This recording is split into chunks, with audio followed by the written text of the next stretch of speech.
Matahari adalah nama panggung dari seorang wanita keturunan Belanda. Ia merupakan penari yang juga terkenal sebagai mata-mata perempuan terbesar selama Perang Dunia Pertama. Berawal dari penari eksotis, Matahari kemudian menjadi mata-mata. Ia malang melintang di dunia mata-mata pada era Perang Dunia Pertama. Dengan modal wajah yang eksotis, tubuh semampai, dan keterampilan menari yang dipelajarinya saat berada di Jawa, ia memikat para pria kelas atas Eropa. Ia mempunyai hubungan mesra dengan para pejabat militer, politisi, dan orang-orang berpengaruh, bahkan menjadi simpanan putra mahkota Jerman saat itu. Koneksinya ini memungkinkan ia berpergian melintasi batas-batas negara, hingga akhirnya ia tertangkap dengan tuduhan menjadi agen mata-mata ganda. Matahari dieksekusi tanpa ada keluarga yang mengklaim jasadnya. Misteri terus melingkupi kehidupan Matahari, terutama dugaan sebagai agen ganda. Kisahnya telah menjadi legenda yang masih mengungkit rasa ingin tahu. Bagaimana kisahnya? Yuk, langsung aja tonton video ini sampai habis. Sebelumnya, silakan subscribe dulu channel ini serta nyalakan loncengnya untuk mendapatkan kisah-kisah menarik dari tokoh-tokoh yang terkenal di dunia. Matahari adalah nama panggung dari Margaretha Gertruda Cel yang lahir di Leeuwarden, Belanda pada tanggal 7 Agustus 1876. Ia adalah anak pertama dan memiliki 3 adik laki-laki. Ayahnya, Adam Zell, adalah seorang pedagang topi, namun kemudian bangkrut karena investasi yang buruk. Sementara ibunya, Antje Zell, telah meninggal saat Margaretha berusia 15 tahun. Semenjak kematian sang ibu, Margaretha dan ketiga saudaranya berpisah karena harus ikut dengan kerabat yang berbeda. Margaretha tinggal dengan ayah baptisnya, Tuan Visser, dan pindah ke kota Sneek. Di sana, ia masuk sekolah pendidikan guru. Namun, tak lama dipaksa keluar oleh ayah baptisnya karena skandal tidak senonoh dengan kepala sekolahnya. Tak lama kemudian, Margaretha memutuskan untuk meninggalkan ayah baptisnya dan pindah dengan pamannya di Den Haag. Di usianya yang masih sangat muda, Margaretha telah memutuskan bahwa sensualitas yang dimilikinya adalah jalannya untuk dapat bertahan hidup. Di pertengahan tahun 1890, Margaretha tertarik dengan sebuah iklan di surat kabar yang mencari pengantin perempuan untuk seorang perwira militer Belanda, Rudolf MacLeod. Margaretha yang saat itu berusia 19 tahun bersedia dinikahi MacLeod yang berusia 21 tahun lebih tua darinya. Keduanya menikah pada tanggal 11 Juli 1895.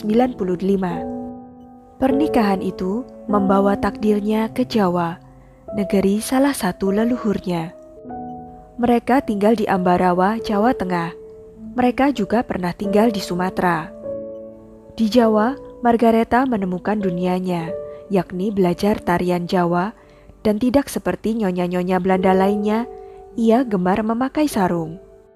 Ketika berkorespondensi dengan kawan dan kerabat, ia memakai nama alias, yaitu Matahari, yang berarti sang surya.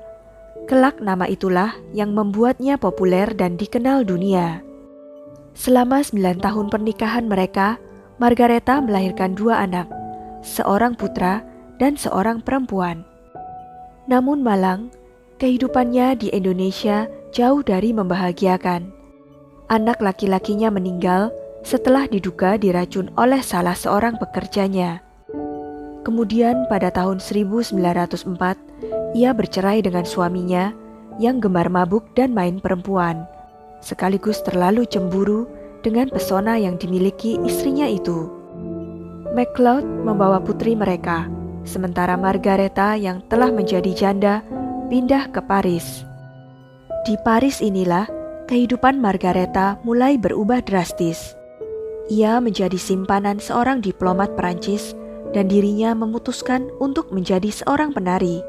Namun bukan penari pada umumnya di masa itu. Margareta memilih menarikan tarian eksotis yang ia kreasikan dari gambar-gambar di buku budaya dan simbol religius yang didapatnya saat mengikuti mantan suaminya tinggal di Jawa. Dengan kecantikan fisik dan kepercayaan diri yang dimilikinya, Margareta menampilkan tariannya yang langsung mencuri perhatian masyarakat. Ia bahkan tidak ragu untuk tampil hingga nyaris tanpa kain penutup. Melengkapi perubahan dirinya dari seorang istri pejabat militer menjadi seorang penari, Margareta pun mulai menggunakan nama panggung Matahari yang diambil dari bahasa Melayu. Dengan penampilan sensual yang ditawarkannya, Matahari tidak butuh waktu lama untuk menjadi penari terkenal dan banyak diminta tampil di Paris. Ia pun menjadi kenal dengan banyak perwira militer yang kadang menjadi klien pribadinya. Namun ketenaran Matahari tidak berlangsung lama. Dalam beberapa tahun, mulai banyak bermunculan penari muda lain yang menggantikannya. Selain itu, mulai muncul kritikan terhadap dirinya yang dianggap hanya menjual bentuk tubuh dibanding kemampuan menari. Tawaran tampil pun mulai jarang didapatkannya. Demi menyambung hidup, Matahari mulai memanfaatkan sensualitas dirinya dan masuk ke dunia basah-basah komersial. Ia kembali menjalin hubungan dengan sejumlah perwira yang pernah dikenalnya, meski kini dalam urusan yang berbeda. Pada tahun 1916, saat usianya mulai mendekati 40 tahun, Matahari bertemu dengan seorang kapten, Vladimir de Maslow, yang membuatnya terpikat. Namun perang mengharuskan kapten berusia 21 tahun itu untuk maju ke garis depan medan pertempuran, hingga membuatnya terluka dan mengalami kebutaan di salah satu matanya. Matahari yang terlanjur jatuh hati pada Maslow berniat membantunya secara finansial. Namun situasi ekonominya sendiri saat itu tidak memungkinkan. Cintanya inilah yang membuatnya memutuskan untuk menjadi mata-mata. Saat menjadi penari eksotis di Berlin, Matahari dikabarkan direkrut agen rahasia Jerman. Beberapa penulis biografi, misalnya Erika Ostrowska, yakin bahwa Matahari pernah menjalani pelatihan di sekolah mata-mata Jerman di Antwerp, Belgia. Oleh Jerman, ia disebut dengan kode H21.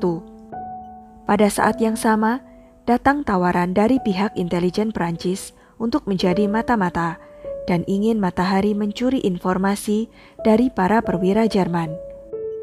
Matahari menerima tawaran itu dan mulai kembali mendekati para perwira Jerman yang dikenalnya. Karena pekerjaannya di dunia basah-basah komersial itu, ia punya hubungan dekat dengan pejabat militer, politisi, dan orang-orang berpengaruh. Bahkan jadi simpanan putra mahkota Jerman saat itu.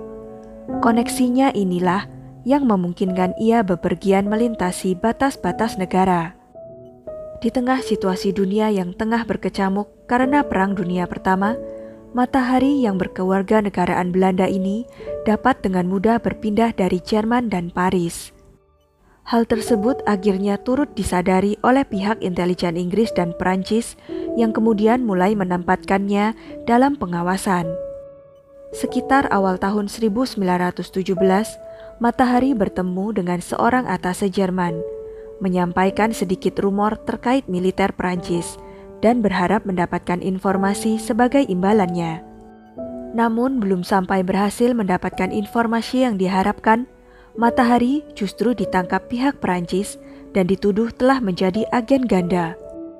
Para sejarawan meyakini setelah Matahari memberikan informasi kepada Jerman, perwira yang ditemuinya mengirim pesan rahasia kepada Berlin yang menyebut seorang kontak mata-mata dengan nama samaran H21. Pihak intelijen Prancis menduga bahwa mata-mata itu adalah Matahari, sehingga ia pun diringkus. Pesan tersebut didengar oleh pihak Prancis yang kemudian menyimpulkan bahwa Matahari telah bekerja pada kedua pihak, meski hal tersebut belum terbukti hingga saat ini. Pada tanggal 13 Februari 1917, Matahari ditangkap di Paris dan dipenjara di penjara Saint-Lazare.